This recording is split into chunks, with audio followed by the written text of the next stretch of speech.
بڑے مزے لیتے ہیں لوگ، بڑے چسکے کے ساتھ کانوں کے چسکے کے لیے لوگوں کی باتیں سنتے ہیں، خوشی ہوتی ہے، تالیاں پیٹتے ہیں، جی دیکھو جی فلاں رسوا ہو گیا، فلاں رسوا ہو گیا۔ محبوب فرماتے جب تم میں سے کوئی مسلمان کسی دوسرے مسلمان کو گناہ کرتے ہوئے دیکھ لے، گناہ کرتے ہوئے عین موقع پہ پہنچ جائے یا وہ رنگے ہاتھوں پکڑا جائے، ہمارا معاشرہ کیا کرتا ہے؟ ہمارا معاشرہ تو پھر لگے ہاتھوں ویڈیو بناتا ہے۔ ہمارا معاشرہ جب کسی کو موقع واردات پہ پکڑ لے تو پھر اسے بلیک میل کیا جاتا ہے، پھر اسے لوگوں کے سامنے رسوا کیا جاتا ہے، شرمندہ کیا جاتا ہے۔ اس سے تو جرم ہو گیا، لیکن جرم آپ بھی تو کر رہے ہیں نا، آپ بھی تو اسے گرانے کے لیے ایڑی چوٹی کا زور لگا رہے ہیں، آپ بھی تو اللہ کے رسول کی منشا کے خلاف قدم اٹھا رہے ہیں۔ میرا رب فرماتا ہے جرم تو بھی کرتا ہے، لیکن ہم نے تو کبھی تجھے رسوا نہیں کیا، کبھی تجھے لوگوں کے سامنے شرمندہ نہیں ہونے دیا، تو ہزاروں گناہ کرتا ہے، ہم پھر بھی پردہ ڈالتے ہیں۔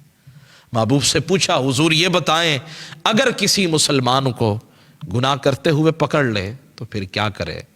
محبوب فرماتے ہیں اس کے عیب پہ پردہ ڈالو، اس کے گناہ کو چھپاؤ، ہو سکتا ہے اسی وجہ سے وہ بندہ شرمندہ ہو کر گناہ سے توبہ کر لے۔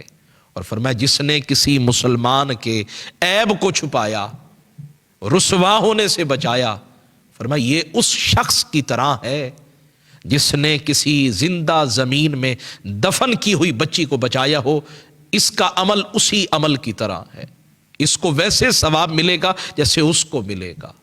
رحمت کائنات صلی اللہ علیہ وآلہ وسلم فرماتے من ستر مسلمن سترہ اللہ یوم القیامہ۔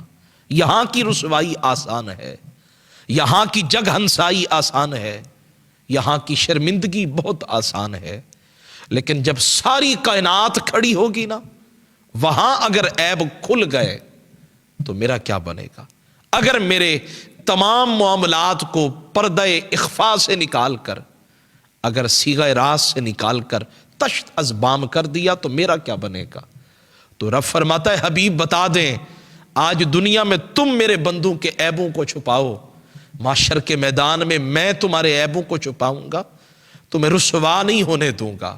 بڑے مزے لیتے ہیں لوگ، بڑے چسکے کے ساتھ کانوں کے چسکے کے لیے لوگوں کی باتیں سنتے ہیں، خوشی ہوتی ہے، تالیاں پیٹتے ہیں، جی دیکھو جی فلاں رسوا ہو گیا، فلاں رسوا ہو گیا۔ آج اس پر تم ہنس رہے ہو، اگر کل تمہارے ساتھ بھی یہی انداز اختیار کیا گیا تو تمہارا کیا بنے گا؟